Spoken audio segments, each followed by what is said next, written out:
organized in cooperation with the UNIC. So I think it's excellent that UNICA and the UNIC got together for this very important topic of universities and culture, the impact of digitalization on culture, especially in this difficult period of COVID. I think all of us, we discovered the challenges, but also the opportunities given, in this period by all the new technologies. I really want to thank UNICA and especially the president Flora for this cooperation. We started a few months ago, but it was really very, very pleasant to cooperate and to start these activities. I want to thank also the team of UNICA, Edith and Eva, and the team of UNICA, Laura and Vicky. And we're looking forward today to this very important again webinar, very rich of interesting talks. UNICA, from our side, we represent a network of 54 universities based in 38 capital cities. And again, for us, it's physiological and very interesting to cooperate with the universities based in the capital of culture. So there are two different meanings of culture and I would say capitals in this webinar.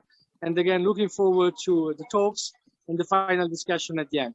Thank you, and I leave the floor to Flora. Thank you. Okay, thank you very much, Luciano, and good afternoon, everyone. I too would like to welcome you on behalf of the board of UNeECC, the University Network of the European Capitals of Culture. Our network was founded in 2006 in Pécs, Hungary, by 15 founding member universities located in cities that had been European capitals of culture. Today, we have about 50 members from over 20 countries. The idea was to create a new kind of extended academic cooperation that would especially embrace inter- and transdisciplinary exchange of research on culture in a broad sense, but starting from the context of university participation in the European Capital of Culture of their location. Our annual conference in the ECOC of the year is normally the highlight of our meetings, but unfortunately this has been impossible for the past 2 years. Luckily, however, the University of Galway was able to set up a creative digital alternative, but you'll hear more about it from Dr. Catherine Morris. By bringing together university scholars, professionals and local authorities involved in research on the organization of a European Capital of Culture, we hope to contribute to the greater understanding of and respect for our cultural heritage and the diversity of artistic expression throughout Europe. More than ever, are we in need of consolidating our European values of democracy, solidarity, shared responsibility, freedom of speech, as European unity is threatened by issues such as energy supply, migration, and COVID, among others. But next to this cultural and European dimension, UNeECC also wants to ensure the recognition of the role and contribution of universities to the success of the cities conferred the title European Capital of Culture. As such, we aspire and try to inspire inter-university dialogue to develop and reshape the university's regional position in order to optimize town and gown collaboration to the benefit of the region and beyond. It is exactly this last aspect that is a shared ambition from UNeECC and UNICA. And as it sometimes happens, as Luciano also mentioned, you need a calamity such as a present pandemic to bring people together. And it is exactly this period that has brought together UNeECC and UNICA in this new collaborative initiative of joint webinars we entitled UniverCities and Culture. For the past 2 years, our appreciation of the digital environment has increased substantially. Hence today's webinar on culture and digitalization. We will witness the collaboration of applied sciences and humanities in different fields of music, literature, archaeology, and in the organization of cultural projects and manifestations. In any case, we thank all who participated in the preparation of this webinar from UNeECC and from UNICA, and we wish all of you an intellectually inspiring afternoon and look forward to an active Q&A session. And I think we can immediately turn to our first speaker now. And I think as Catherine Morris is not yet with us, we can turn to Professor Demuyt, Bart Demuyt, who is director of the Alamire Foundation, the International Center for the Study of Music in the Low Countries, with its headquarters at the historical site of the Park Abbey in Leuven. He is also General and Artistic Director of Amuse, the Flanders Festival in Antwerp, and President of the Arts Advisory Committee of the Flemish Community. As Senior Innovation Manager of Musical Heritage at the University in Leuven, he will talk about his brainchild, the Library of Voices. We give the voice to Professor Bart Demuyt. Thank you very much. Dear colleagues, ladies and gentlemen, the next slide may come. Thank you. Laura, is it possible? Yes, thank you. This quote from the former Flemish Minister of Culture on the occasion of our prestigious digitalization project carried out in the Vatican Library matches perfectly the ambition as well as the realizations of the Alamire Foundation, International Center for the Study of Music in the Low Countries, that I would like to present to you today. As UNeCC President Flora Carrijn already mentioned, I'm a KU Leuven Senior Research Manager of Musical Heritage in the Low Countries. I'm also General Director of the Alamire Foundation and General and Artistic Director of Amuse Flanders Festival of Antwerp. The combination of these functions is not incidental, but reflects the threefold action plan set up in view of an effective disclosure of musical heritage. Next slide, please.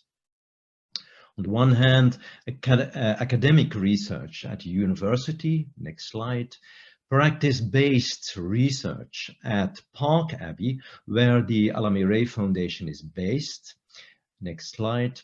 And on this slide, you can see our three buildings at the Park Abbey, the House of Polyphony at the right, the Study Center Alamire at the left, and the Library of Voices in the middle. And next slide, please. International valorization of research directed both from Leuven and Antwerp. Next slide. The Alamire Foundation was founded in 1991. Its mission is to undertake, stimulate, and coordinate innovative research on music and musical life. Chronologically, the focus lies on the period from the early Middle Ages until 1800. Geographically, on the Low Countries, including Belgium, the Netherlands, Northern France, and the Rhineland in Germany.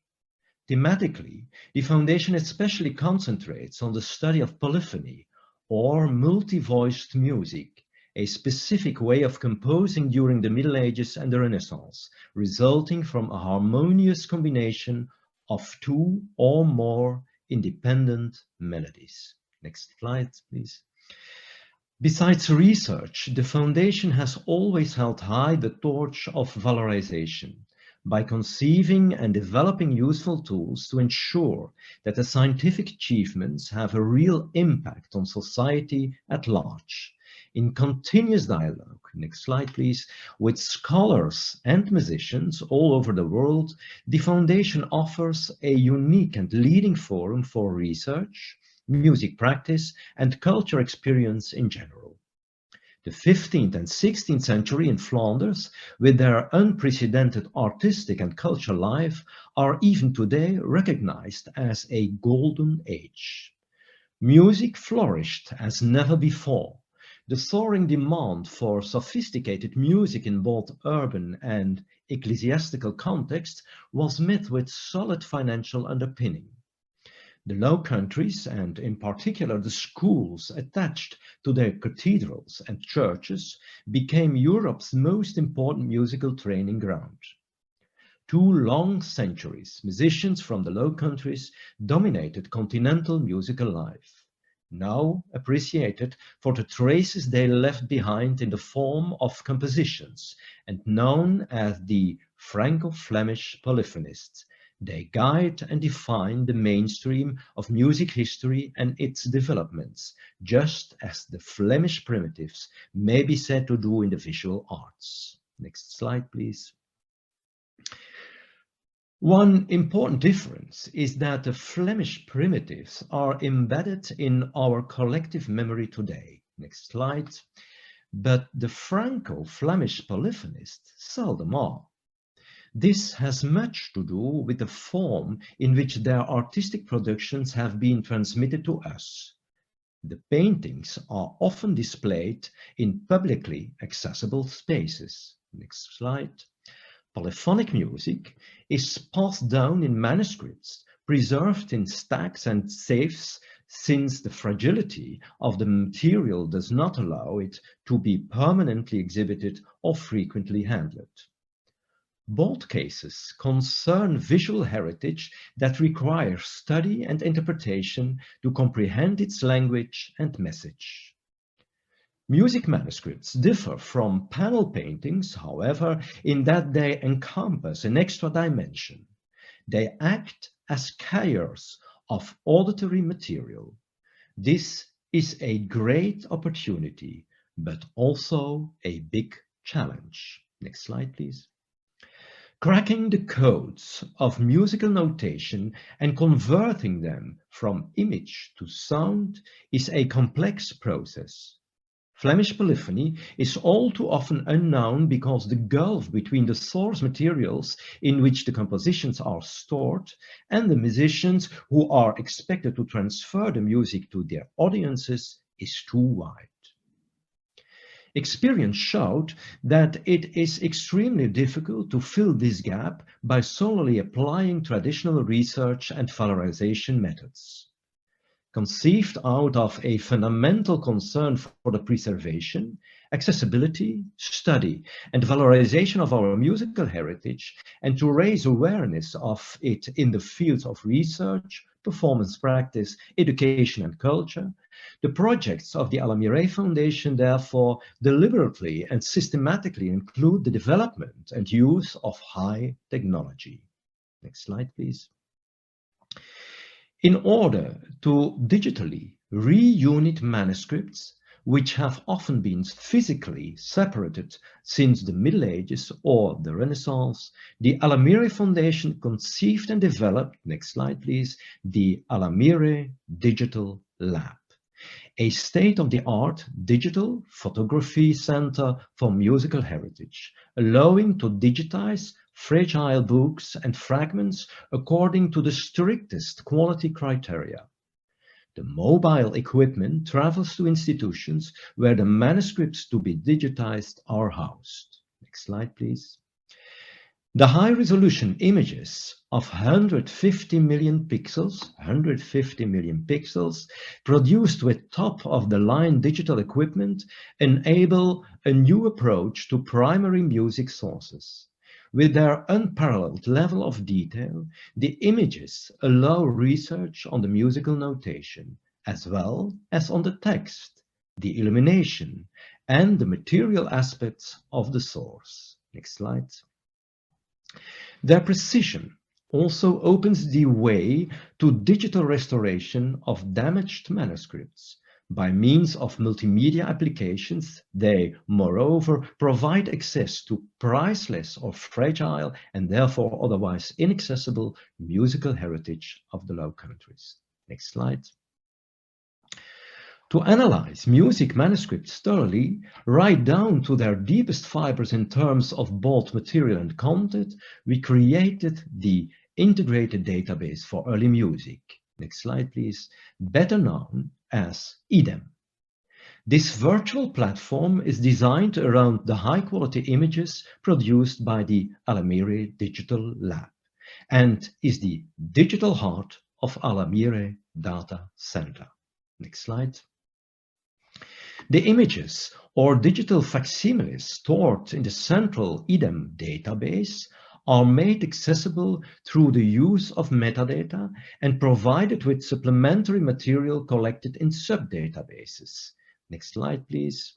Subdatabases with transcriptions or conversion from original into contemporary notation, with the analysis and translations of the text in several languages, with edited and in some cases restored facsimiles of the sources, we call them fake similes, and with data as to the physical aspects of the source material, and with audio or media files integrated in a recording archive. Next slide, please. The following step in the proposed process consists of converting the notated music into sounding music in the light of an historically informed performance practice. This principle is not derived from the illusion that it is possible to arrive at a standard performance that reflects exactly how a work sounded when it was first performed centuries ago. What it is based on is the intention to develop artistic concepts that are co-determined by as many parameters as possible, dating from the time when the composition was created. Next slide. The University of Leuven's Alamire Foundation has recently responded to this challenge by adding the Alamire Sound Lab to its data center at Park Abbey in Leuven, henceforth called the Library of Voices. Next slide. This combined platform has the ambition to become the world headquarters for practice-based research into polyphonic music of the Middle Ages and the Renaissance. Next slide. The Alamire Sound Lab features a fixed hardware setup that is custom designed and installed, and a reconfigurable software setup based on the most recent research results of the audio engineering group of ESAT KU Leuven. Its technological capacity will be improved so that it remains competitive with the international state-of-the-art for oralization systems. The Alamire Sound Lab consists of two units. Next slide. The first one is the analytic setup, and it features a digital oralization and positioning processor, a 20 loudspeaker array, and a large interactive screen. In this way, the digital music manuscripts can be directly related to the sounding music that it represents and to the individual singers who are performing. A particular voice in the source can be highlighted on the screen, while the same voice is drowned out of the musical texture. The use of audio processors makes it possible to isolate the separate voices notated in the sources and to reposition them in an acoustic and virtual space. The compositions can then be unraveled, as it were, so that the separated strands that collectively from the polyphonic texture can be studied in an experimental framework. Next slide. The second element of the Alamire Sound Lab, or the interactive setting for data exploitation, is conceived in the context of the relationship between the source, the performance, and the specific historical space in which the music in question originally sounded. Considering that many of these buildings no longer exist today or have undergone dramatic changes over the course of time, this practical research can only be carried out through the implementation of far-reaching oralization techniques. It will enable to get to the essence of these early music sources in acoustically reconstructed spaces, with an eye to a historically informed performance practice based on analysis. This is a rich and complex hot topic in the worlds of both academia, digital humanities, and performance practice. Specifically, it will thus be possible to listen to a composition of Josquin des Prés, a Franco-Flemish polyphonist, as it was performed around 1500 in the Sistine Chapel in Rome. Adding an acoustic layer to a live performance is an application of augmented reality, a hybrid mix of the real and the virtual. The Ammirati Foundation has thus firmly anchored itself in today's digital media culture, characterized by augmented and virtual reality that opens up new possibilities to valorize musical heritage in innovative ways. Next slide. During the metamorphosis process from hidden treasure to living heritage, the link with the original sources is, however, never abandoned. On the contrary, the materiality and the authenticity of the physical source are important factors that are constantly implemented in both research and valorization. Next slide.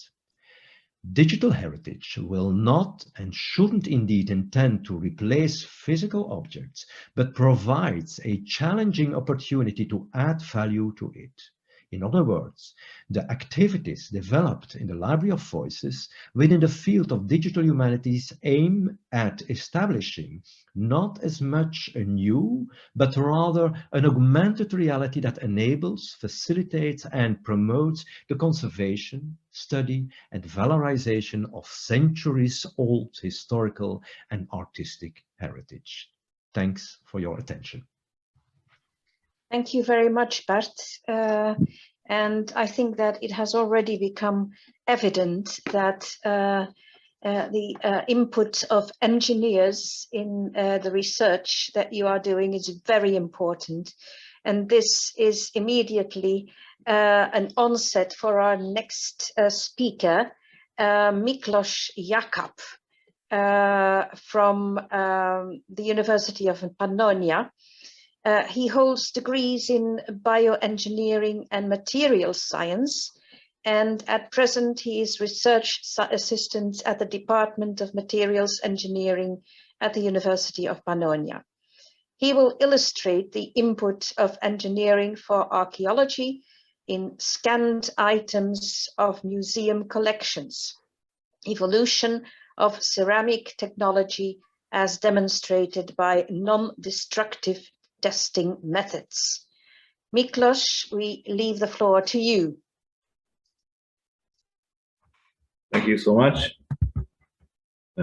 Just a moment. So, dear colleagues, ladies and gentlemen, first thank you for the invitation. My name is Miklós Jakab, and I've been working as a PhD student and an assistant research fellow at the University of Pannonia, Department of Materials Science and Engineering since 2018. And our research team has more than 50 years of experience in silicate technology, material science, and in the field of material testing. We are currently working in our department in various fields of material science, such as nanotechnology, cement or concrete industry, bioceramics, photovoltaic systems, classical ceramic technology, and so on. Today, I would like to briefly present the development of ceramic industry over the centuries through imaging processes. This flowchart shows how ceramic are produced. The grinding of the raw material play an important role in the quality of the final product. Only finely ground material suitable for manufacturing ceramics with proper compactness or proper density. By gathering information on the elemental composition of the raw materials, we can find out the origin of the ceramics. The forming of the products has been carried out using a disc or a jigger machine for about 6,500 years. During the firing process, must reach at least 600 degrees Celsius in order to transform clay minerals into phases which cannot be further formed by adding water. Nowadays, the ceramic products are fired at up to 1,400, 1,500 degrees Celsius temperature. Earlier, wood was the main source of energy for firing, and the highest fire temperature with wood was limited to 1000 degrees Celsius. There are several testing methods available to determine the quality of ceramics, such as hardness measurement, color measurement, especially for glazes, X-ray diffraction in order to detect crystalline phases, and so on. For this presentation, imaging methods such as light microscope, scanning electron microscope, and computed tomography were used to test the microstructure and chemical composition of the ceramics. A Carrijn's model VAG's 2000 high resolution and the depth of field corrected digital microscope was used. And the scanning electron microscope uses electron beam instead of light, and signals, the electron beam interaction, are used for imaging and analysis of chemical composition. During the presentation, mainly backscattered electron images will be presented, where the lighter spots represent heavier elements. During the X-ray tomography examinations, the sample is rotated 360 degrees, and several two-dimensional images are taken per degree to obtain a reconstructed three-dimensional model of the sample. This 3D model is suitable for visualization, the internal structure of ceramics. For example, porosity can provide information on how good was the firing temperature was, and how was the grain size of the raw materials. The most important property of the clay is the formability. This phenomenon is attributed to the fact that the clay minerals have a layered structure, and when mixed with water, these layers can slip on each other, and the clay becomes moldable. If the clay fired above 600 degrees, this layer structure collapses, and the clay will be no longer formable.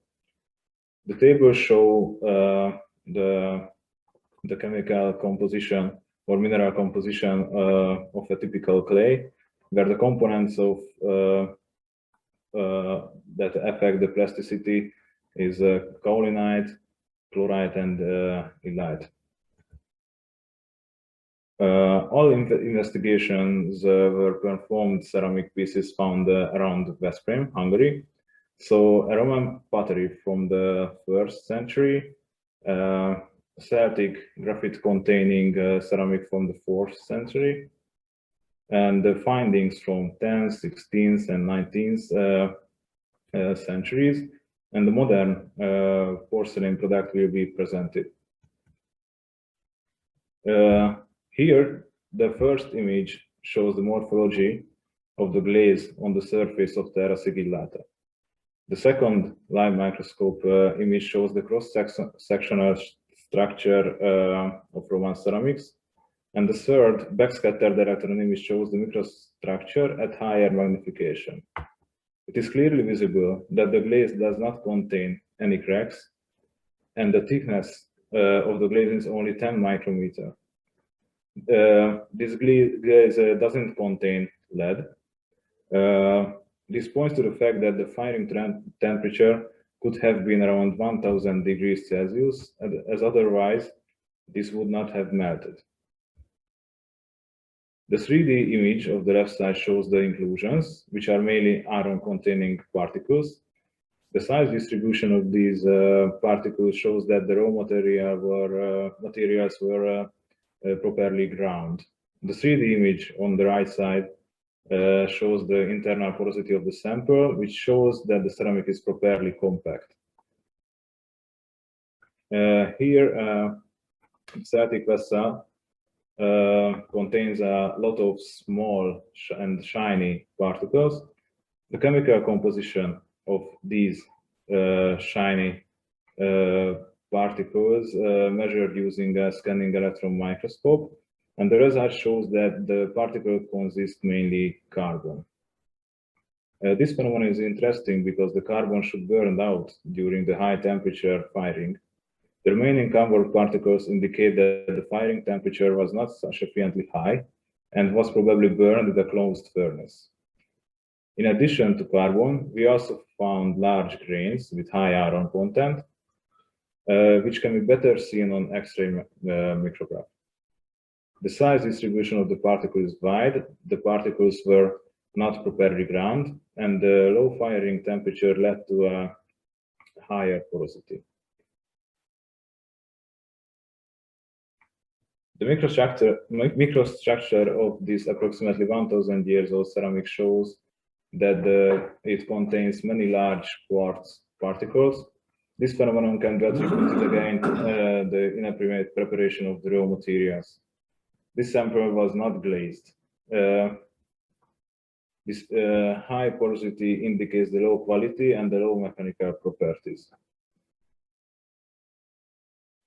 The white area of the two-dimensional X-ray image shows that the glaze may contain something which absorbs the X-ray photons. And this is the lead. More than 58% of the glaze is lead, which can reduce the melting point of the glaze up to 500 degrees Celsius. However, it is highly toxic, and due to X-ray shading effect, no 3D model could be made. This structure is very similar to the structure of 10th century product. I would like to highlight that the base material of the ceramic piece contain rare elements such as cerium and lanthanum. These are relatively rare in Hungary, so probably this product was imported to Hungary. Today, fine ceramics products are fired after glazing around 1,400 degrees Celsius, making the product completely solid.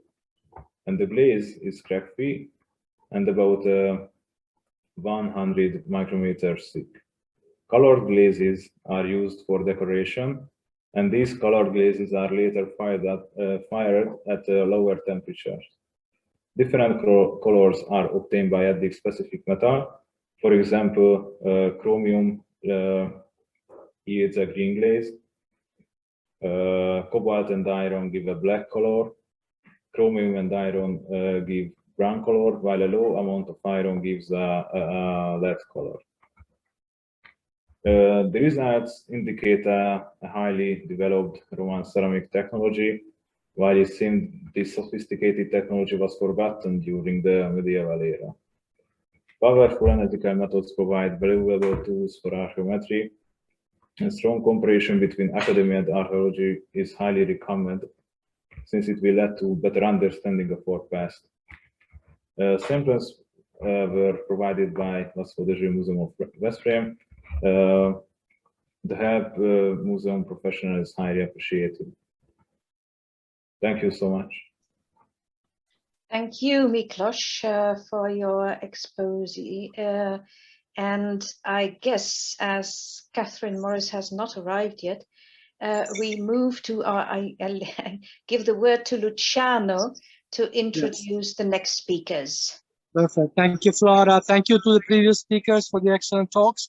Now it is a pleasure to give the screen to Anastasia Bonch-Osmolovskaya, head of Digital Humanities Center at the Research University Higher School of Economics in Moscow, in Russia. She will give a talk on Tolstoy digital objectives, insights, and perspective. Anastasia, the floor is yours. Please, you have only 10 minutes. Yes, thank you very much. It's my pleasure to make a presentation at this wonderful seminar. So I'll share the screen and start my presentation. Moment. Yes. So, hello everyone. I would like to tell you about the work in progress which are engaged during last years, and hopefully we'll be doing more in next years. And we call it Tolstoy Digital, but actually we're thinking of different brilliant people of Russian culture to be digitalized in the paradigm we're working on. So, but it also with Tolstoy. So this is initiative. Well, why Tolstoy? Which I think I will start with why Tolstoy.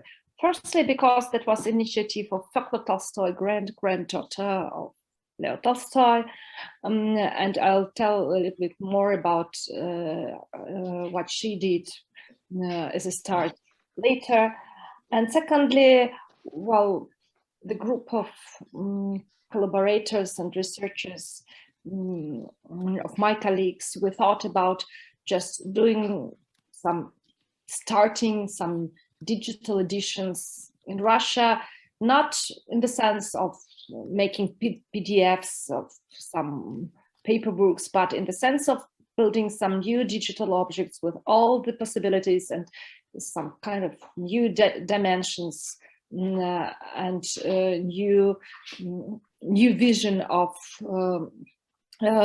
editors, commentaries, and everything else.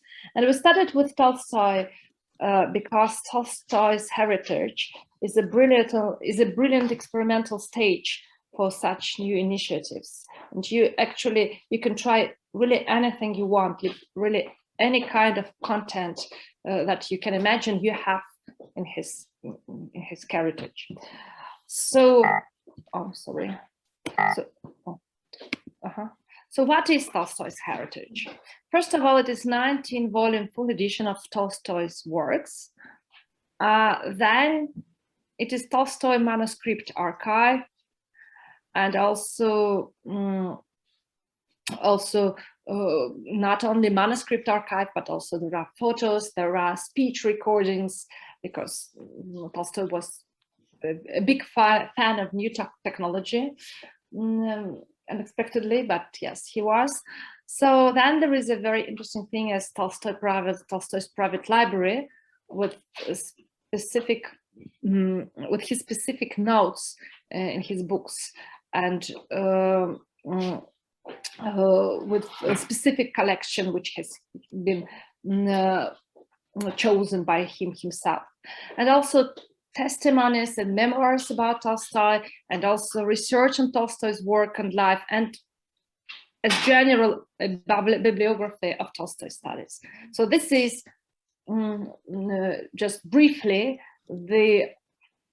outline of all the scope we are into. Yes, after what do we deal with?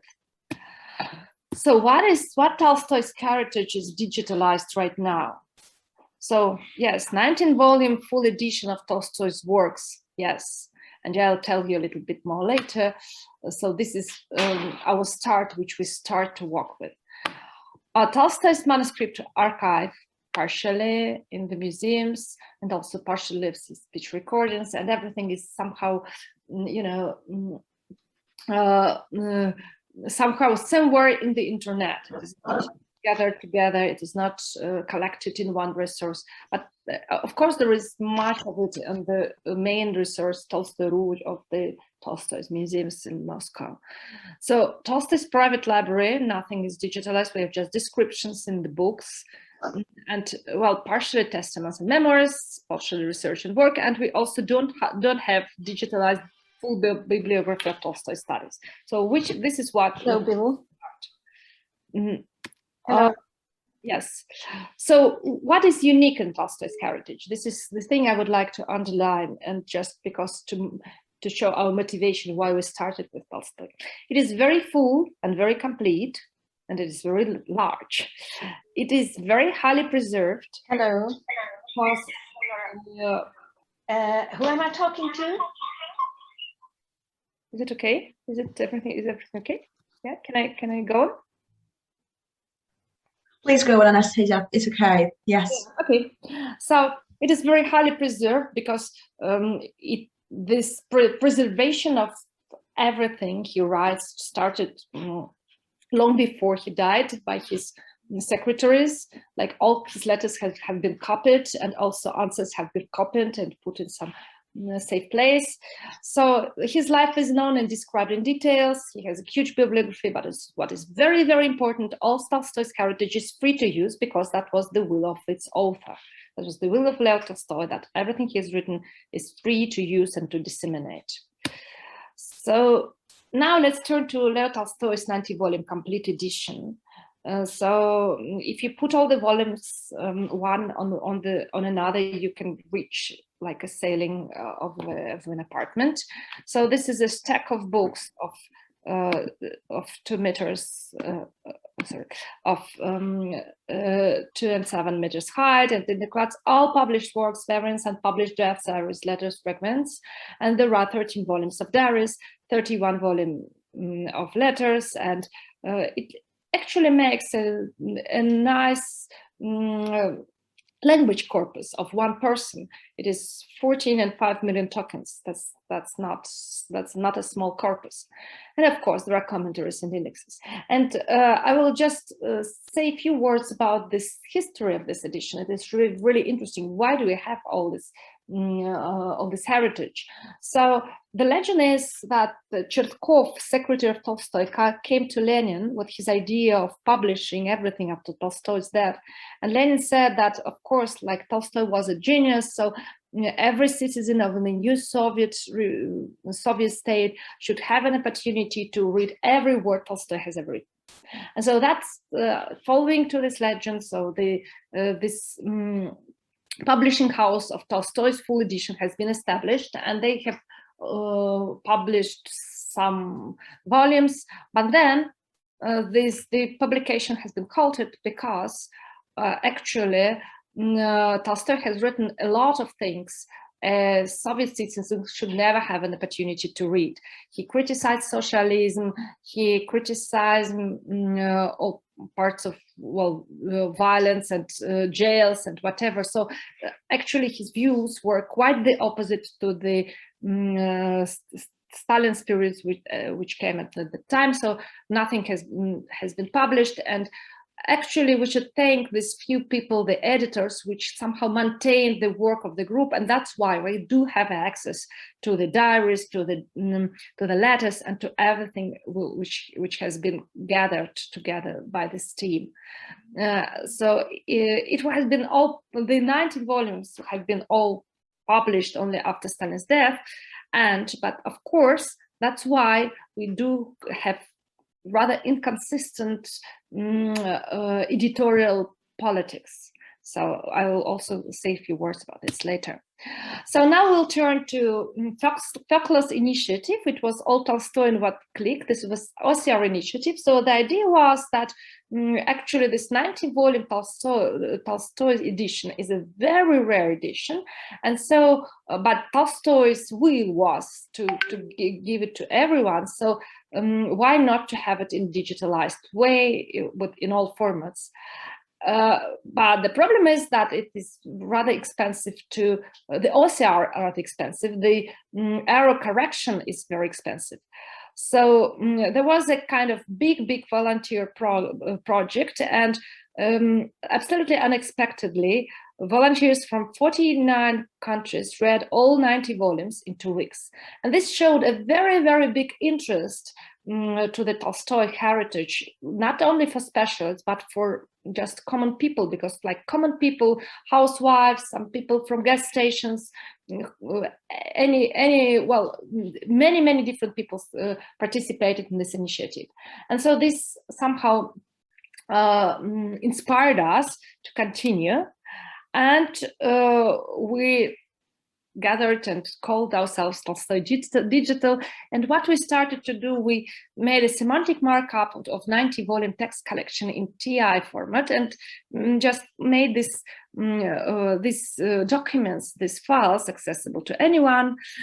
And another thing which was very important of us is not to lose the achievements of critical work made by the editors. So the digitalization of 19th century philological practices, such as index, critical apparatus, text history, and also the problem of Old Russian orthography, because orthography has changed a lot after the revolution, but some of the documents which have never been printed during Tolstoy's life, they were printed precisely as they have been written, with keeping to this old Russian orthography standard. And also we wanted to have a search web interface with full functionality of filters built on this semantic markup. And we do have now a prototype of this search web interface, and you can find it by the website search Tolstoy.ru, but this is just our start, and we are going to have much, much more. But I will say a few words about tricky points which we came into. So the first thing, which kind of theoretical thing, but it really cost us a lot of thinking. So what is our source of digitalization? Do we deal with Tolstoy's text, or do we deal with 90-volume edition? Because actually we found out that this is a little bit different things. So this TI initiative, this TI language, is mostly oriented on reproducing material sources like books or manuscripts. But we wanted firstly to make kind of digital edition on Tolstoy based on the material of 90-volume edition, not to reproduce the 90-volume edition itself, but just to take the texts and to use all the information we have, but make it kind of another edition. But the first thing we came into was the decision between volumes and documents, because the digital edition, the 90-volume edition, just there are 90 volumes, and actually also 91st with indexes. But when we work with documents, this is absolutely kind of another logistics of document flow. For example, just the commonest example, that War and Peace takes 2 volumes. So should it be 2 documents, or should it be 1 document but somehow linked to 2 different volumes? So there is a lot of tricky things with dates interpretation, especially in diaries. I've showed some examples. Then another part of very intensive work has been connected with index, which is in traditional, as you know, in traditional paper editions is always linked to page, but we would like to link it to text span, and this link can be maybe not trivial at all. And that is, from one hand, this is difficult, but from another hand, this is very, very thoughtful work of the editors, which linked non-obvious things, and we don't want to lose it. And also, I've already mentioned inconsistency of editor notes and interpretations, because there is a lot of different notes which somehow interpret some Tolstoy's diaries, and actually they use different markup, different way of explaining what Tolstoy. Sorry, Anastasia, you have 1 minute, please. That's okay. That's okay. I'm really almost done. This is I have only 1 slide after that. So this is a very interesting problem also in analyzing what work has been done and trying to put it to transfer it into some kind of digital way of presentation. So now what I wanted to show you is our future perspectives, which were, where are we going? This is kind of semantic map and different these different blocks stay for different components of our future map, future world of Tolstoy heritage. And so some of them, the green one, have been already done. Others are just thought about. We want to make a kind of full of ontologies, and the idea is that actually the role of Tolstoy is so huge also in Russian culture, and I think in global culture. So if we make an anthology of all the persons who have come through this big and brilliant life, so we will make actually a very good presentation of at least Russian culture of the 19th century. And also multimedia and kind of manuscripts, and everything should be somehow connected. So perhaps I will stop here. Thank you very much for your attention. So many thanks, Anastasia, very interesting. So I saw that Catherine Morris is back with us, so I give the floor to Flora. Yes, okay, thank you. Let's put it to Brexit that she was a bit late to join us, but Catherine, we're glad to see you again. Catherine is now senior lecturer in creative writing at Hope University, Liverpool. She started at the University of Oxford as fellow, after which she became lecturer at the National University of Ireland in Galway, where she helped to found the Centre of Creative Arts Research. In 2020, she was involved in the Capitals of Culture organization, and she will talk about reimagining the digital. Catherine, we'd love to hear you. Thank you so much, Flora. It's so lovely to see you again. I had European UK time. I had it an hour out. Anyway, many apologies, and I look forward to seeing the papers that I missed. I'm not going to use any slides. I'm just going to speak to you. So as Flora said, my name is Catherine Morris. I'm senior lecturer at Liverpool Hope University. Liverpool Hope was one of the founding institutions of the University Network of European Capitals of Culture. And as former lecturer in Galway, I brought that university into the network during its Capital of Culture that spanned from 2020 through to the summer of this year, 2021.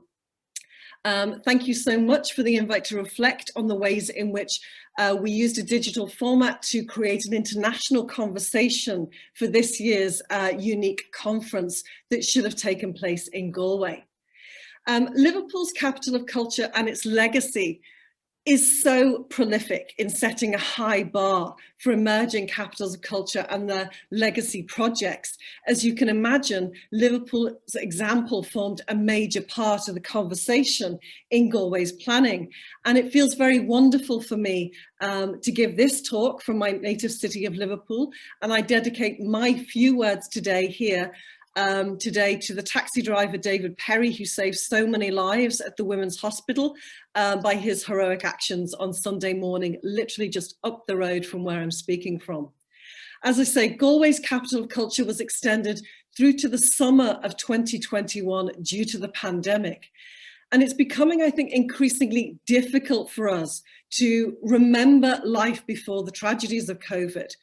But for Galway's Capital of Culture, there was a before and an after story. The former was about physical presence, while the afterworld was in large part digital. Before the pandemic, the aims were all about increasing traffic, footfall, and tracking that footfall for events in the city. After the pandemic, footfall was closer to Samuel Beckett's pared down intimacy, in that the aims were to reach unnamed audience members who were most often alone. And I suppose I just want to give a very swift overview of the planning that took place at NUI Galway for the Capital of Culture, because pre and post pandemic, there are inspirational templates here to demonstrate how other universities might go forward in planning and in working collaboratively. So the key questions for me were really about how do universities engage with capitals of culture? And it's interesting to note how little the digital landscape for communications featured in that initial planning. So the university put place funding for university-wide research-led projects in translation and artistic practice. We joined UNeECC and gave a commitment to host that conference in Galway. I was PI on a European bid to bring artists from the European Cultural Parliament from 43 countries to Galway for workshops with cultural practitioners in the city. We wanted to establish new practice-based arts programs and launched a new MA in curating and producing. Taking inspiration from similar institutes in Liverpool and in Hull, I proposed that Centre for Creative Arts Research that Flora just referred to as a hub to bring all of those things together. And of course, just as the launch programme launched, COVID struck.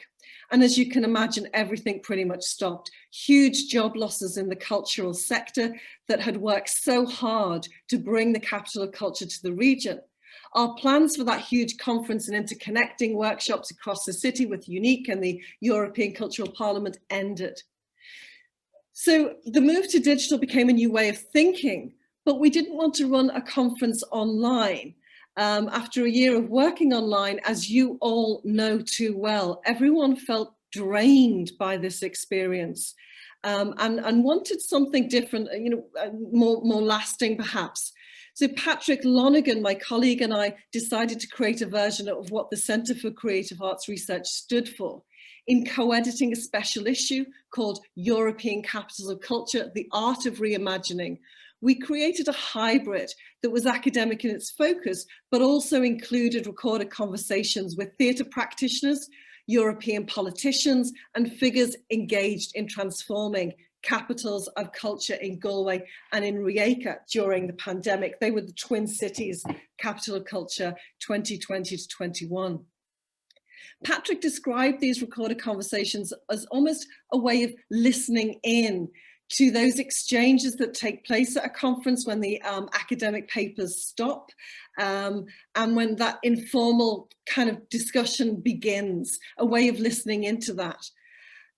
So the digital forum included a range of new work. It was very important to us, and I know that that Flora and all involved in UNeECC aim for it to be a forum for postgraduate students and early career academics who are leading cutting edge research into capitals of culture and the cities in which they live across Europe. So they were really represented in a series of papers that were written up for that forum. We also included new work from that postgraduate cohort of students who were on that new MA in curating and producing and creating new work in lockdown when they were only able to access culture and exhibitions and performance through digital interface. So the work they produced was really fascinating. And I suppose some of the key things that the forum captured and that it's kind of good for us to reflect on is how incredibly inspiring it was to hear how cultural organisations like Creative Encounters in Liverpool reimagined their practice to engage local communities in making new work together online. Environmental politics suddenly emerged as a major feature of capital of culture planning. Many welcomed the change in emphasis from large-scale events in galleries and theatres in cities aimed at international visitors to cultural and arts events aimed for smaller local audiences. Participants also explored how digital sometimes created greater access to participation, and of course this webinar is a kind of another really fine example of that. The special issue enabled us live in the moment to capture how Galway and Rijeka responded to the pandemic during their capitals of culture. So those immediate reflections that would have been lost even if we tried to capture them now, you know, they were really important to hear about how those changes impacted on the programme. And interestingly, those changes were really finely attuned to some of the criticisms about how cities are becoming tourist venues rather than places affordable to live and to work in. So while it is a great achievement to bring hundreds of people to a city for conferences, for workshops, for events, as we would have done with the European Cultural Parliament and the University Network, is it the right thing to do? Often in capitals of culture planning, the actual artists and cultural practitioners can get lost in the conversation. So sometimes, you know, some of the poorest people at the table are the artists and cultural practitioners who are not being paid for their time or the planning submissions. So the forum explored how cities want to promote their vibrant arts sector that's usually a huge disjuncture between those pathways between university training and the real opportunities for employment in cities to make new work, the crisis in studio spaces, long-term and short-term, in affordable cost of living in cities and the poor quality or indeed the lack of quality venues to show new work and to store it. So the pandemic highlighted a huge range of these challenges, and this kind of digital forum, we were able to capture how those had been raised, not just in the planning for a capital of culture, but also because of the pandemic. The Irish government, interestingly, responded to that immediately with the Artist Emergency Relief Fund. So I'll just close with this. 2 months ago, NUI Galway's online system was hacked and is still not fully up and running. So, of course, the downside of creating something that exists on the internet means that it can disappear without trace if something is ransom, if something like ransom hacking takes place. So the digital in that instance becomes like a conference that we attend in person, a memory only available to those who were there. I remember when I invited Bruno Racine, who was the then head of the National Library of France, over to Ireland to give a talk about digitization of library collections. And he noted that while digitization is a wonderful, in many ways, if you want something to survive, you have to print it on really good paper and bury it in a store in the countryside. So I'll end there. Many thanks to the organisers of this event and to Patrick Lonergan, my former colleagues in Galway, and to my colleagues at Liverpool Hope University. And again, apologies for my late arrival into this forum, and I look forward to engaging further as we go on. Okay. Thank you very much, Carrijn. Very interesting. Now we move to Rome, to Italy, with Serena Ammirati, Associate Professor at the University of Roma Tre, and she will give a talk on in CODICE RATIO, when paleography meets artificial intelligence. Please, Serena, you have 10 minutes. Thank you. Thank you. Thank you very much. Thanks very much for this kind invitation. Good afternoon, everybody. Well, I hope you can see my screen. Yeah, yes, I cannot see it myself, sorry. So yeah, now we go. Okay, so that James Bond and a wife may not be common knowledge, but it's certainly information we can get from Google. How? Simply by asking him. We can ask Google and any search engine questions of varying complexity, such as these. Well, you can ask Alexa, which is based on the Google knowledge, but we can also ask even a more complex question like this one. Who was the Pope of the St. Paul mosaic in St. Paul Abbey in Rome? Or who was Pope before Honorius III? Or, yes, the same way as you can see.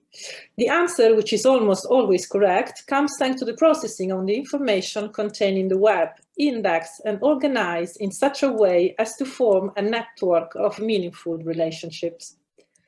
In CODICE RATIO was born from the ambitious idea of my engineer colleague Paolo Merialdo to be able to make available and accessible the information contained in the manuscript sources of libraries and archives in a search engine. Along this road, we are developing several tools for the analysis and study of manuscript sources.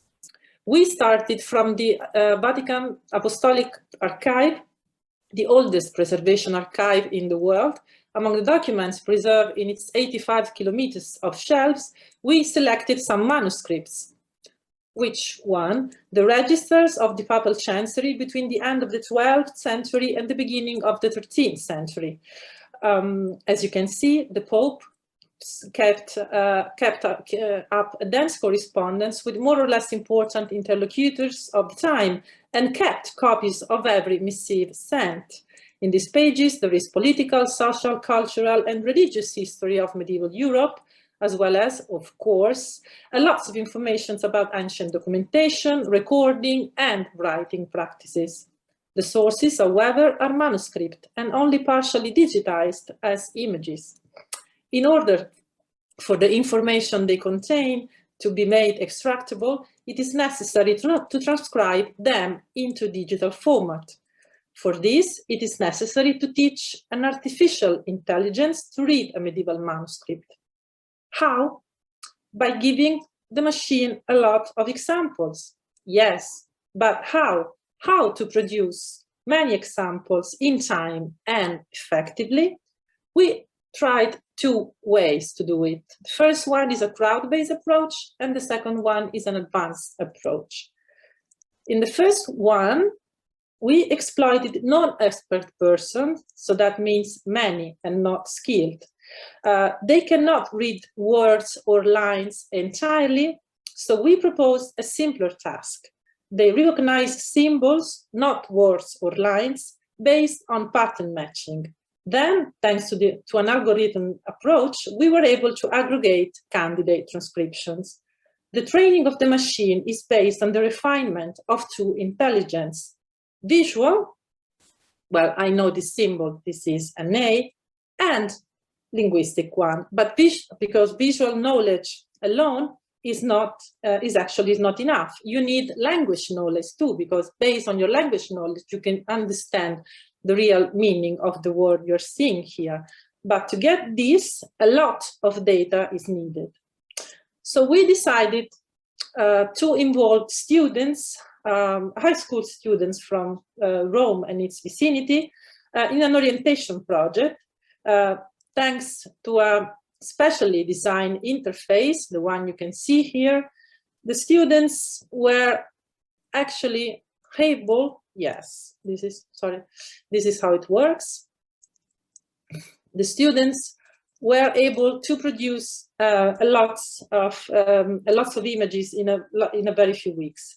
Then we trained an artificial neural network with the examples produced by the students, and here is the trained network. At this point, how do you go from character to text? You have to separate the lines of the text, and within each line you have to separate the words, and within each words you need to separate the letters. It sounds easy. Yeah, this is how the neural network works. But the thing is that we have realized that we cannot simply segment a word without recognizing the symbol. So we cannot recognize the symbols without segmenting a word. So the approach we decided to use to solve this problem was to over-segment the image, obtaining many alternatives.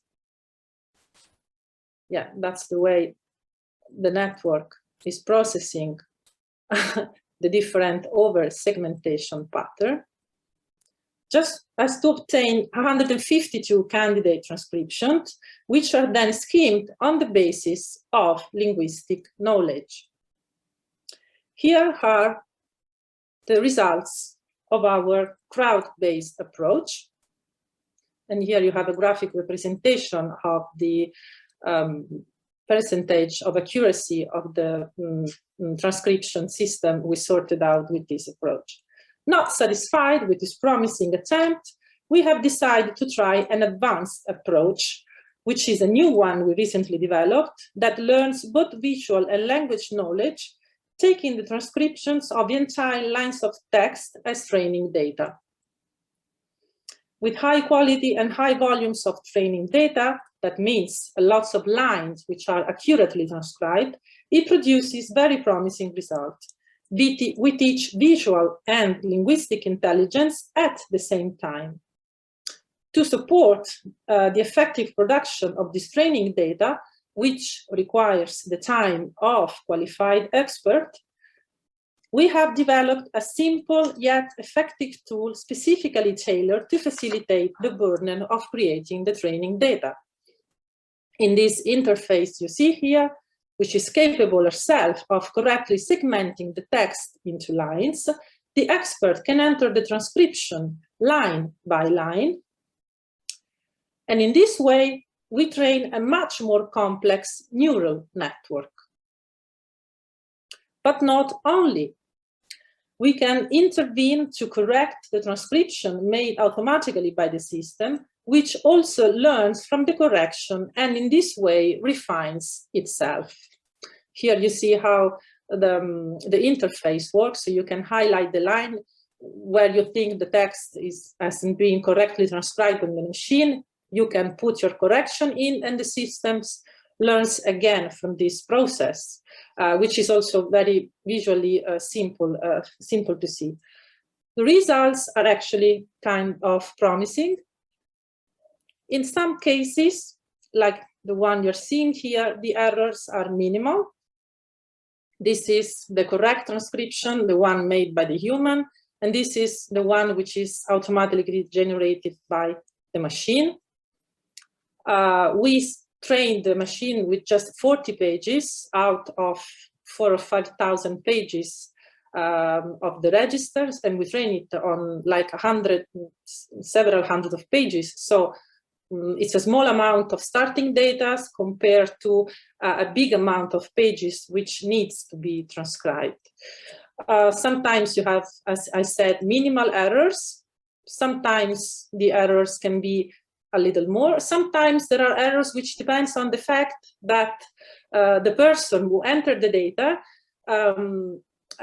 transcribed some abbreviations in different ways, and this happens quite frequently when you deal with very common abbreviations on medieval manuscript. Paleographer and diplomatist knows how tricky can be to maintain some sort of uniformity while transcribing the same text, especially when it is very long. So other times it happens that, I mean, there are some errors, and these errors can be determined by the fact that some abbreviations that the machine is meeting through the text it is transcribing were not present in the training data at all. And of course, because the training data set is not actually very big. Well, this happens actually, the same way when you tell a child not to eat a cake, and then he eats candies, because nobody has made clear to him that cake and candies are always sugar and always forbidden. So that means that training data must always be very consistent.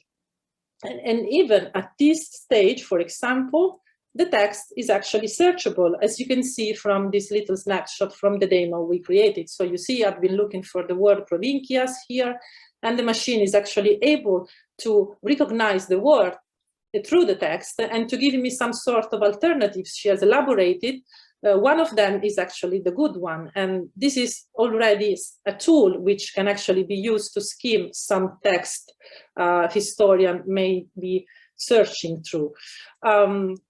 The Union of Technology and Cultural Heritage has also led us to some very nice collaborations.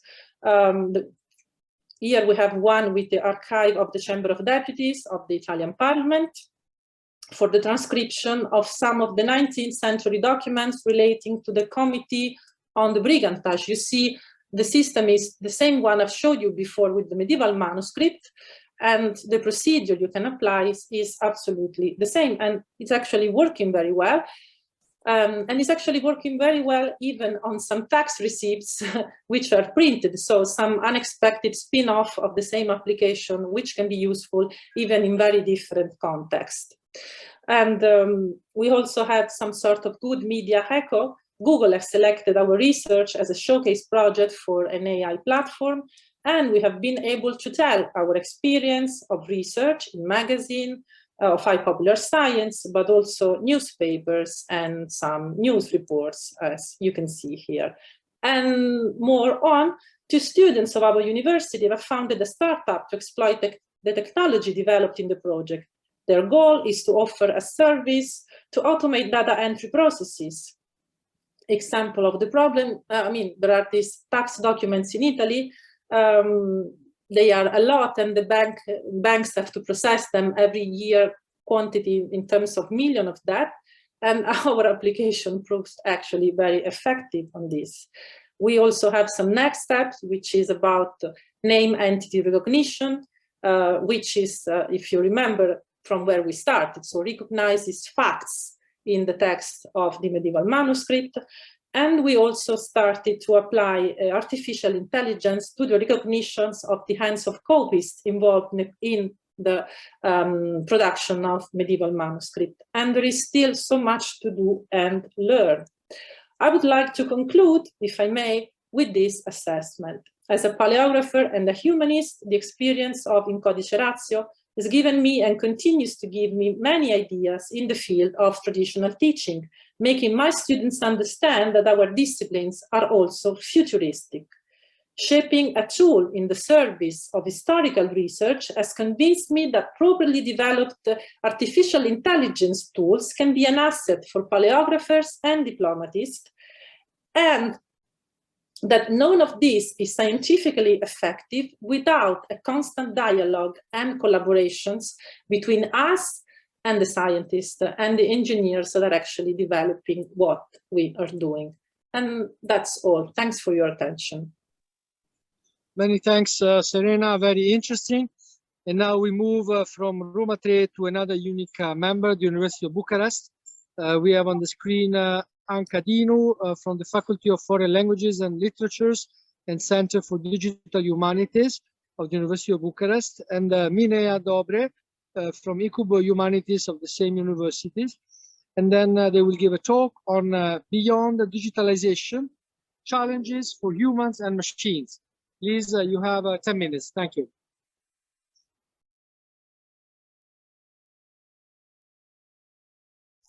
Thank you very much, and thank you for staying with us for the last paper of this session. My name is Mihnea Dobre. I'm from the University of Bucharest, and I'll present the first part of the paper, Beyond Digitization, Challenges for Humans and Machines. My colleague, Anca Dinu, will present the second part. The takeaway message of our paper is that digital humanities are inherently linked to culture, and that digitization as a first phase, but especially digitization as a second phase, are limited not only by the scholar's creativity, but also by finding solutions to a set of challenges.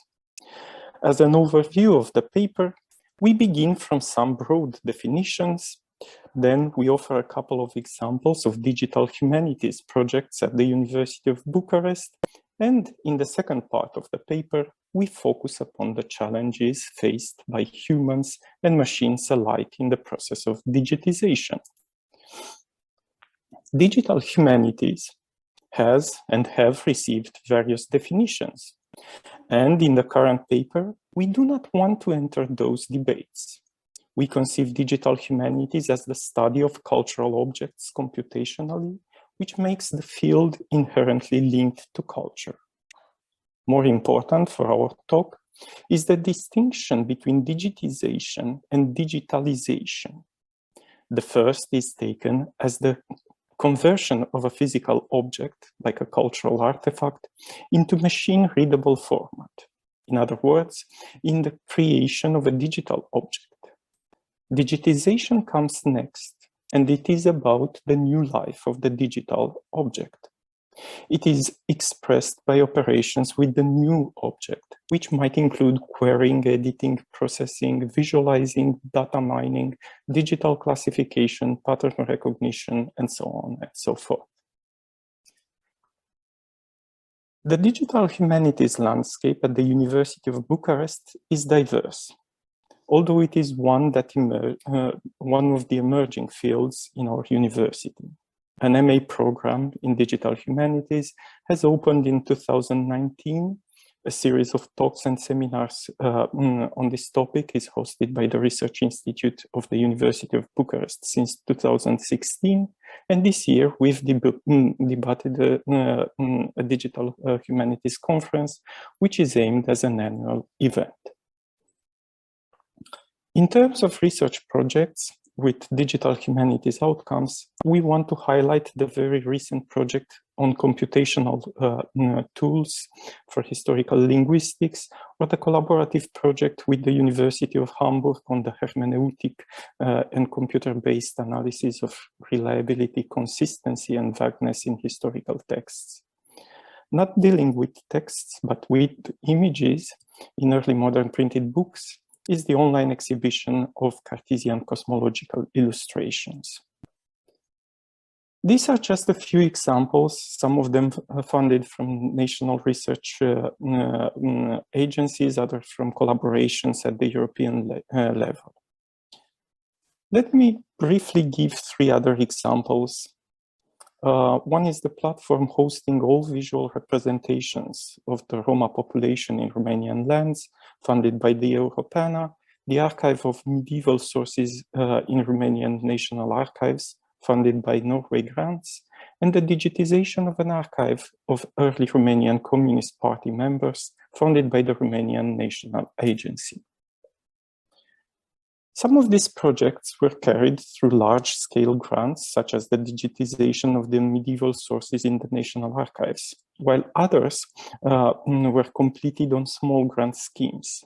They are offered here as examples of the interplay between digitization and digitalization, and allow us to move to the more methodological part of the paper.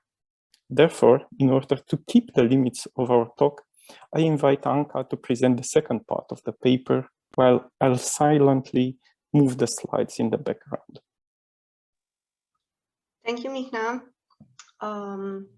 In the second part of the talk, I will try to summarize the challenges we have noticed and we had to cope with at the University of Bucharest during the new DH Master Program, the DH conferences, and the DH research projects that my colleague Mihnea just presented. I'll start with the challenges for humans. And the most important of the 3 of them that we've noticed is the lack of trust between humanists and computer scientists or mathematicians. We have often noticed these cases when humanists sees computational scientists as servants to create their databases, or as people who just abuse their data for senseless publications, while on the other side, computational scientists see humanists as stubborn relics from the last century who don't understand the usefulness of computational methods.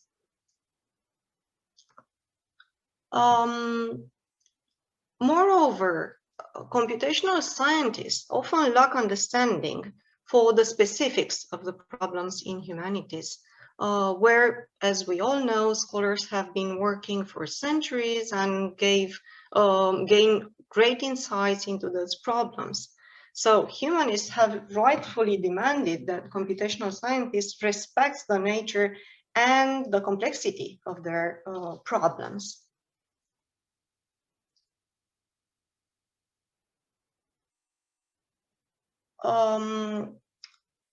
More than that, on the humanist sides, they don't often understand that computational approaches don't threaten their jobs or question the work that they have done so far, but instead could offer a chance to gain insights, speed up the process, and provide practical help in tasks which even themselves consider as repetitive and boring. So what's to do? What's to be done? Well, we should educate both sides to respect and gain insight from each other, because we've seen these things happening in at least 3 or 4 projects out of 5 going on in University of Bucharest. And that was kind of a big problem to really connect and understand each other, humanists and computer scientists. I'll turn now to the challenges for the next challenge for the humans, which is really keeping up with the plethora of new tools. They're just like mushrooms. Each year, we see new tools for the same field, whether this is computational linguistics or music or audio-video files or whatever. Every year, something new appears. So the times when we could lecture with using the same tool for like 5 years are gone forever. Now we have to adapt and to to update our research basically every year. I'm doing this, and it's not comfortable at all. So what we need to solve this problem is digital alphabetization on a large scale, and we need to adapt to continuous learning. So that's what we are going to do for the rest of our lives. Every day we have to learn new things, because that's the rhythm in digital era. And the third challenge that we've noticed for humans is still with us since the beginning of the age. That is gathering cultural data resources that still needs to be done by humans and manually, basically, because cultural heritage is huge. There are so many endangered languages to be recorded and transcribed and documented, or there are countless cultural artifacts to be saved, at least digitally. We've seen music, we've seen a lot of cultural artifacts that need to be digitized. So we have to do this with goodwill and with patience, because the computer really can't help us do it. So that remains a challenge for humans.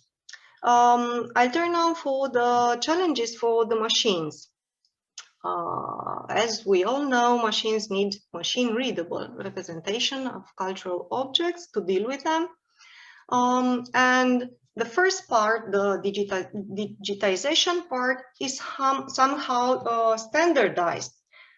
We have TEI format for text, and we have pretty much standardized formats for audio and video. So for the machine, this is not a challenge anymore. It's only a challenge for us that we have to do it. But when it comes to digitalization, so the afterlife that my colleague Mihnea was talking about, the traditional algorithms that we use in computer science must be adapted to the specifics of cultural data, because, well, many reasons. Because first of all, and probably most importantly, problems in humanities can be extremely hard, very difficult. The main scenery we've seen in all these digital projects is that a computer scientist comes and looks at the problem that the humanist has and says, okay, let me deal with that and program a couple of months. And after 6 months, she said, okay, this problem is really hard and I need to understand it better. That's the things, how things go. Really, the data from humanities is extremely hard and extremely complex. And Mihnea is a historian and he can testify to that. So the complexity is really at another level in humanities, and computer scientists need to understand that. Another challenge for machine is that big data approaches do not necessarily work for small data. There are many cases in the humanities when we don't have enough data. This is actually the typical case. So we have to adapt the algorithms or maybe use other algorithms that are not that performant. And the last one is the black box approach, which really is satisfying for industry application, but not for scientific endeavor. We really have to understand how the algorithm or the method works in order to be able to interpret correctly the results. I'll talk a little bit about challenges for both humans and machines now. And I think it's obvious, at least from our perspective, that we need to have a computer-assisted perspective, because neither the machines nor the humans can do it alone. And what we people should do is to use the huge memory and speed of the machine and the powerful algorithms and models from the AI, and we've seen today's gorgeous examples of that, like deep learning, neural nets, to mine the digitized data. But we should do it with a good judgment. That means we should gather the data properly to begin with, like scale it and balance it, and to choose the right type of AI method or algorithm to apply. Because if you choose not the right method, you might end up with erroneous results, or you might say that it's impossible to solve. But really, all you did is just choose the wrong method. So we need to understand the methods and to discern between them. Other thing that we should be doing is to choose the right tools and libraries. That means that, yes? Only 1 minute, please. Okay, I'm almost done. And the most important one, I think, is interpret carefully the results, because often the correlations are misleading and other facts really explain them. So to conclude, what to do beyond digitalization?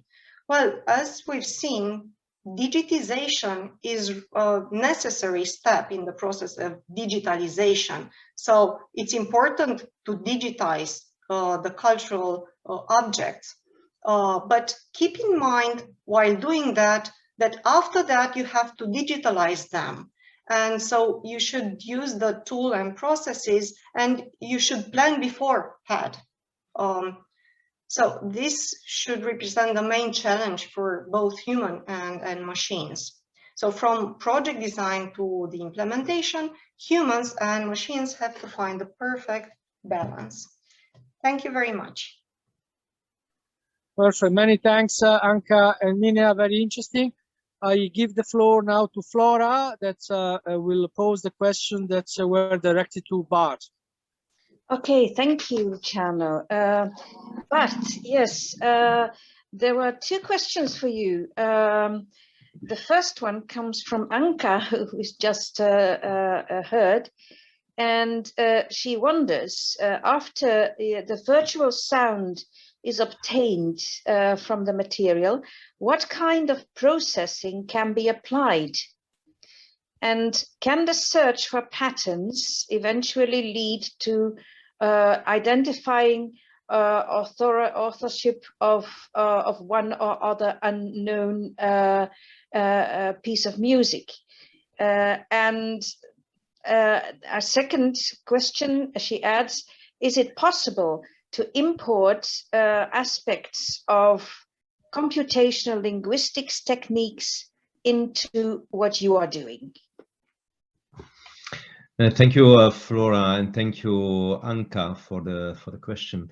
I think the research we are doing in the interactive Alamire Sound Lab in the Library of Voices has nothing to do with looking for patterns, because of the fact that we do not record the music in the lab, but it has everything to do with the practice of centuries ago.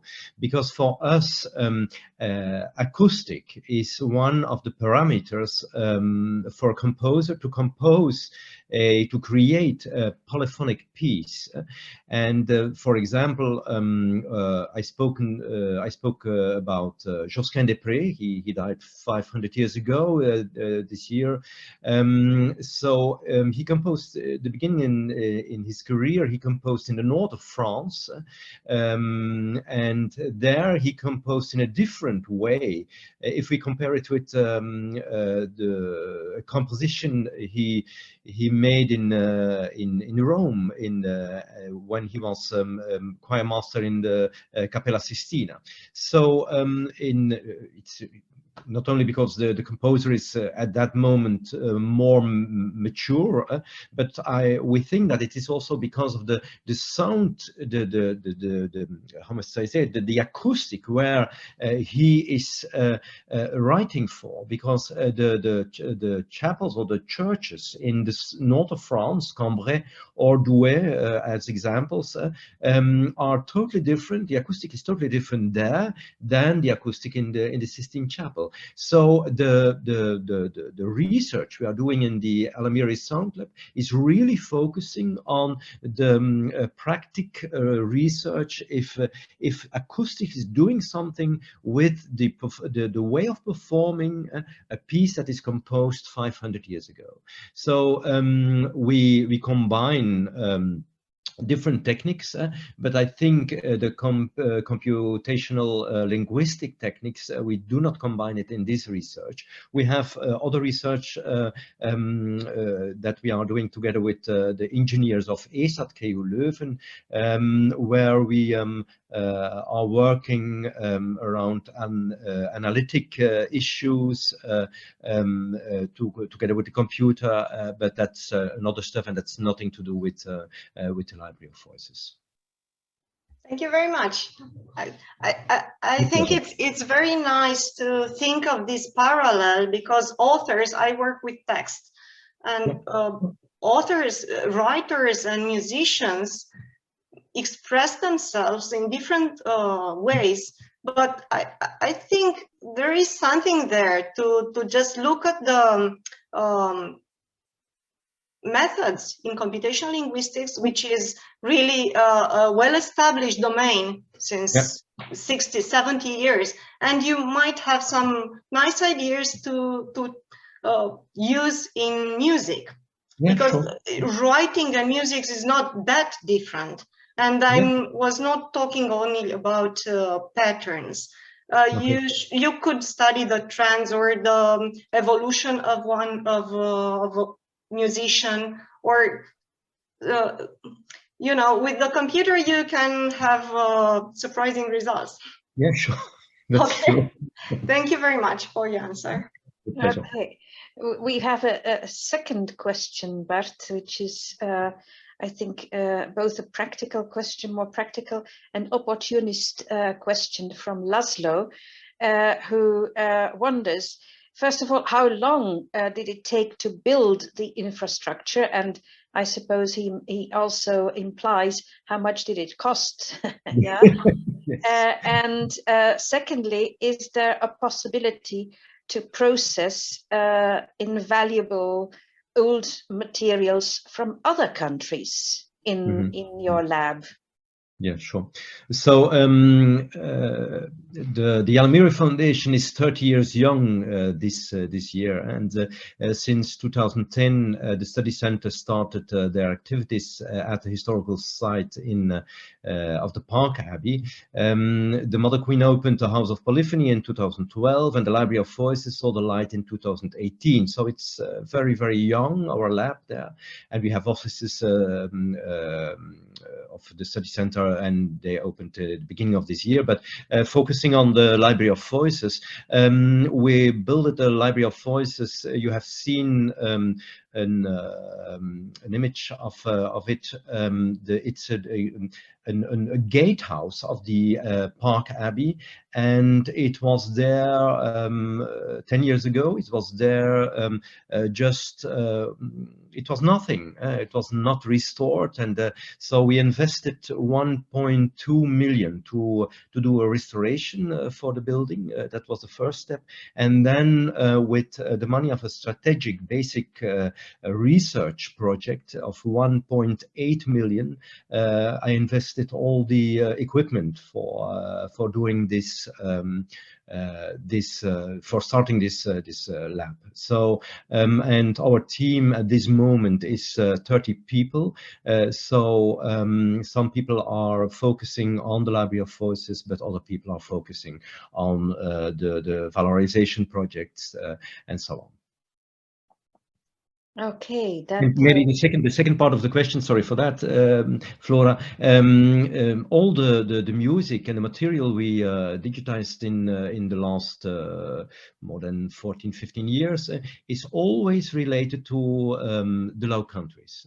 So some of the material is in Flanders itself. A lot of material is in Brussels in the Royal Library. We have a structural collaboration with the Royal Library in Brussels, but a lot of the manuscripts, a lot of the printed books with music from composers from the Low Countries are in other places in Europe and also in other parts of the world. Some manuscript or books are in libraries, prestigious libraries, little libraries, but also we can find also some manuscripts in private collections.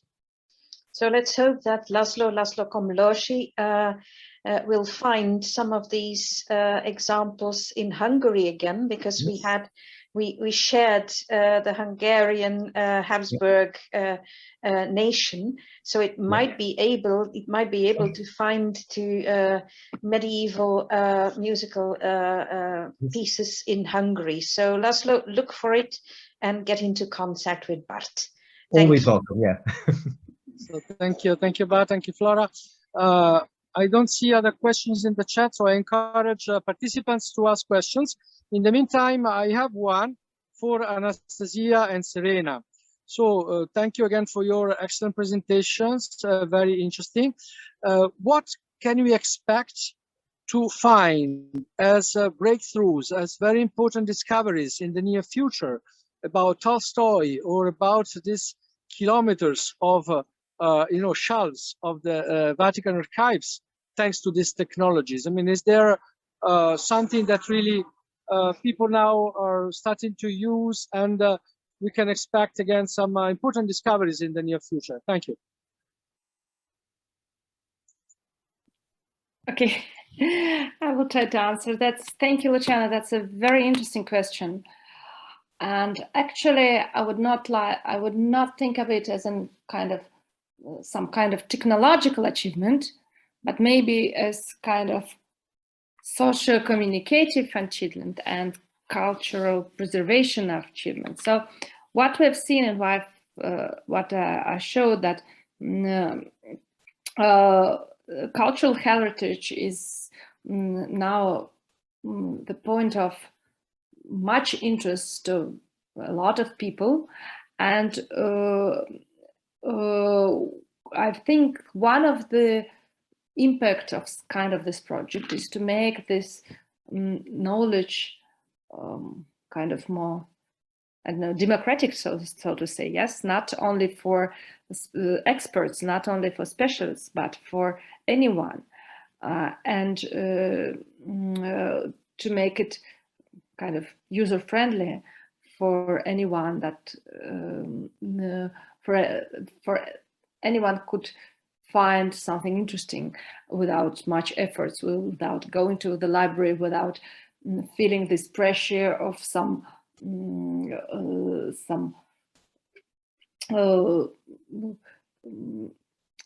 environment which is not, for which he or she is kind of stranger. So this is the first thing. This is like, we're going to call it dissemination of, but not of the new ideas, but the ideas of old ideas, but they should not be forgotten.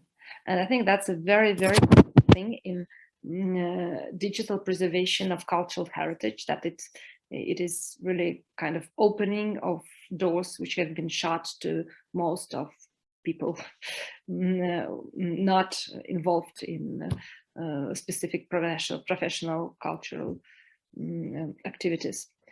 So this is the one thing. Another thing, which I don't know whether it is kind of technological breakthrough, but for me, I think it's rather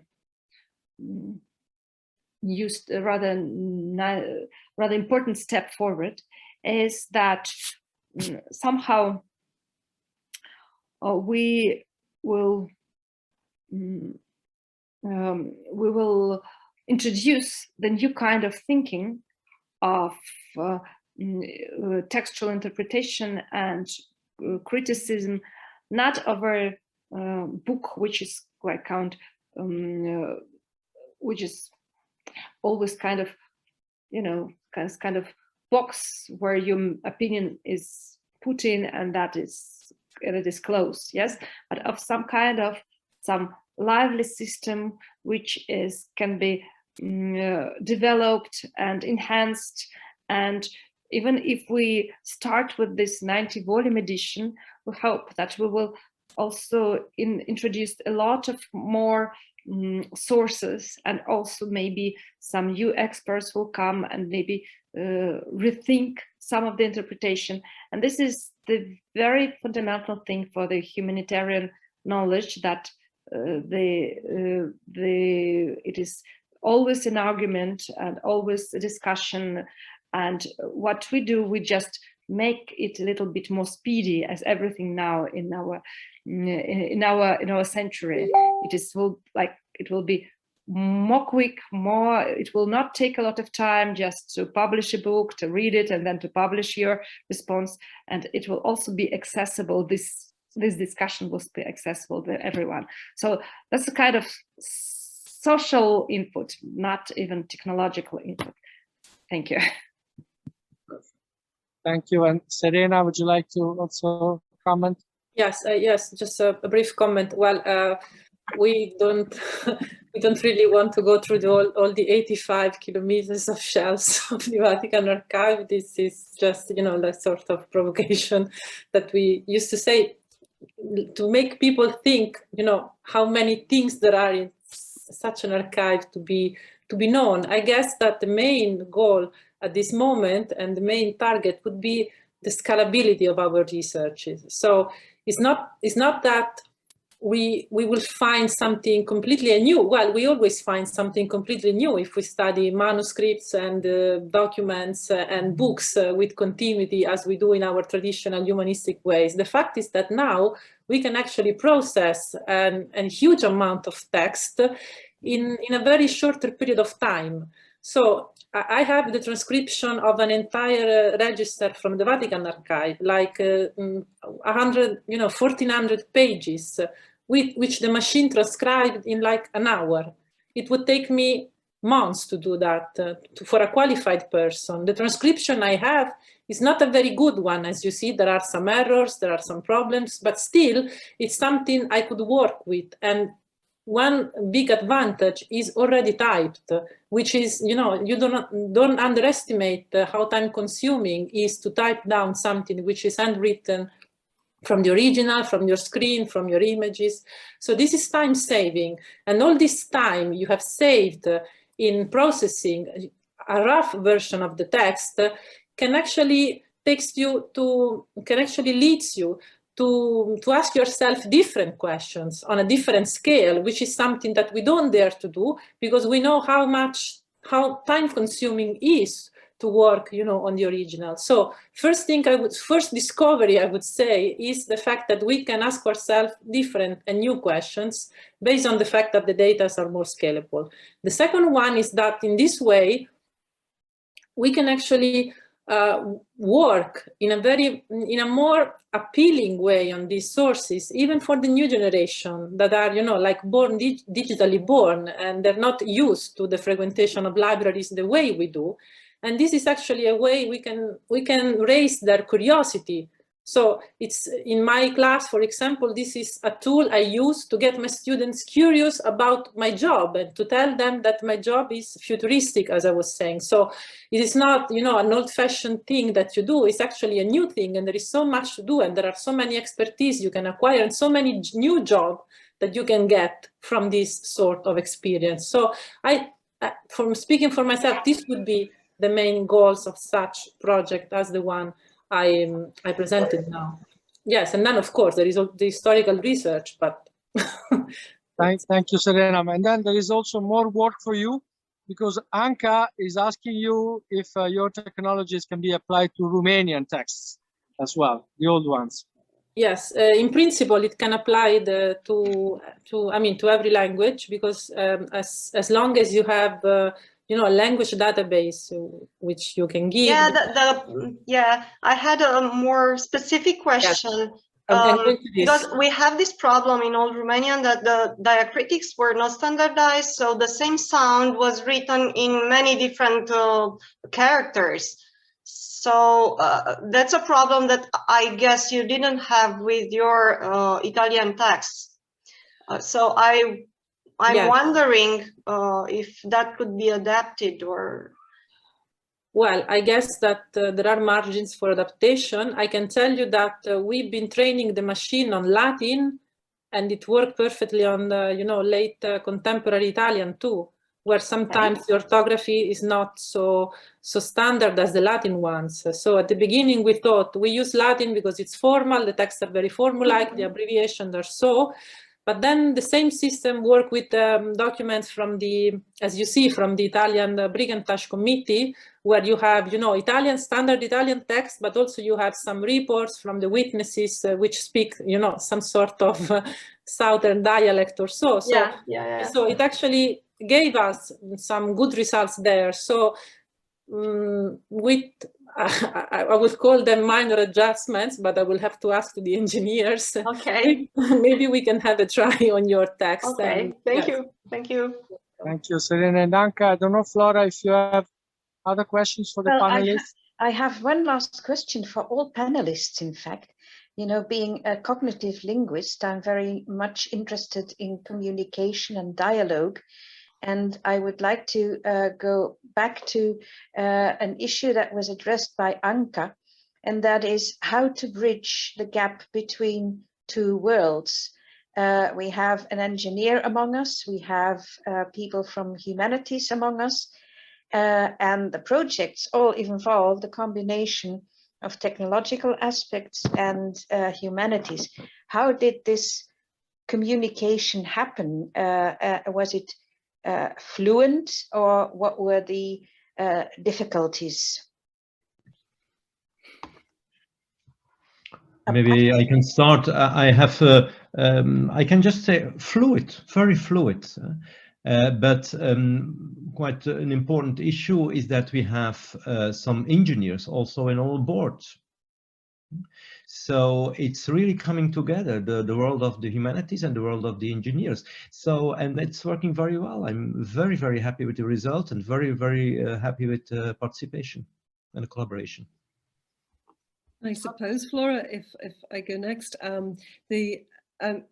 in just hearing kind of the different papers and the conversation, it reminded me as well that in Galway, they digitized the archives of the National Theatre of Ireland, of the Abbey Theatre, and and of the Gate Theatre, and they're beginning with others. And that is, it is utterly transforming to research. For one article on European drama and the Abbey Theatre, I could look over 1,700 documents where if you were to go into the archive with one archivist, you would have to travel to the city, one of the most expensive cities in Europe to find accommodation, very difficult. And you wouldn't be able to access it. So actually, even I didn't know the argument that I was going to make when I was writing about Heaney's version of Antigone in the Ireland in Europe series.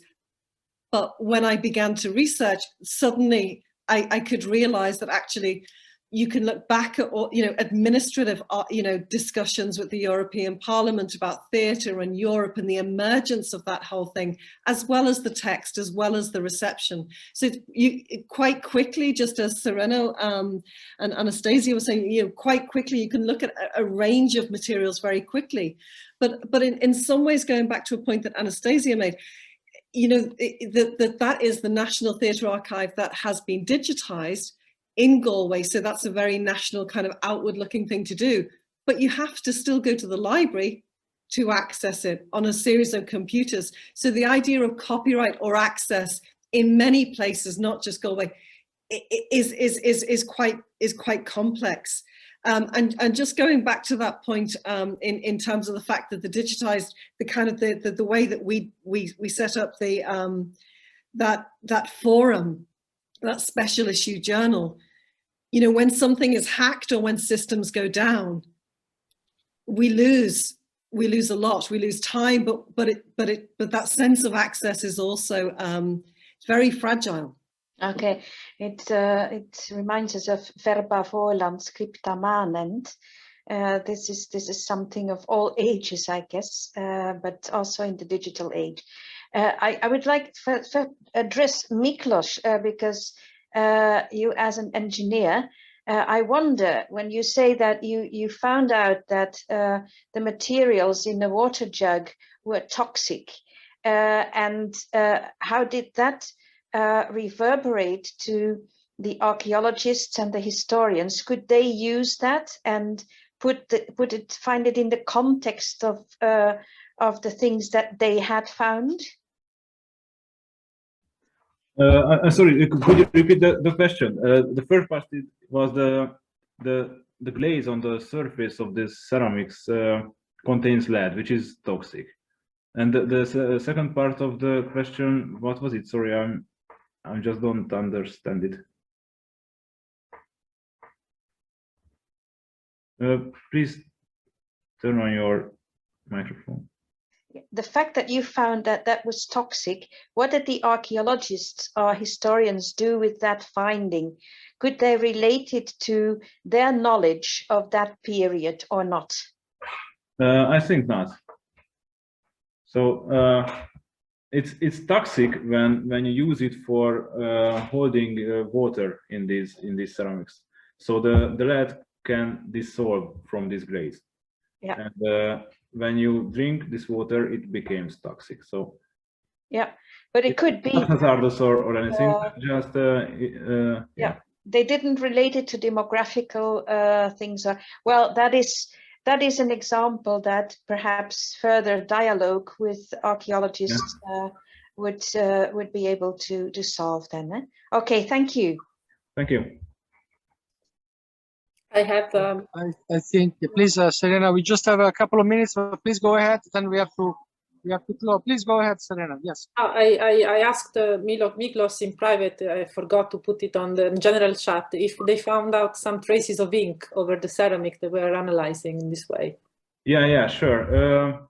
We can measure ink on any type of surface by using a scanning electron microscope. For example, in a backscattered electron image, you can see black spots if you see ink, and you can measure the chemical composition of the ink too. So, but I haven't seen any ink under the microscope yet, but I will try it. So thank you. I think we need to close.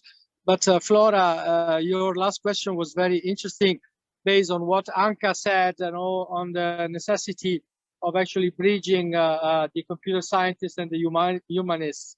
So I think this is homework for us, universities in UNICA and UNeECC, because this is actually our job, to make training and studying more interdisciplinary, and give the possibility to students actually to have a more general and again transdisciplinary education. So I think this is not easy, of course, because now all subjects are very difficult, and of course the knowledge is richer and richer. But I think that is the challenge.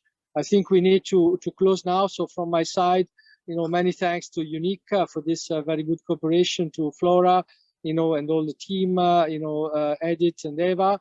I also saw the members of the board, Bill and Laszlo, online today. So thank you to all of you, and also, of course, thanks to UNICA, to the team in Brussels, to Laura Colò and Vicky Xonka, and then many thanks to the speakers. They really gave a very good and interesting talks, and to the participants for being online, with us for 2 hours.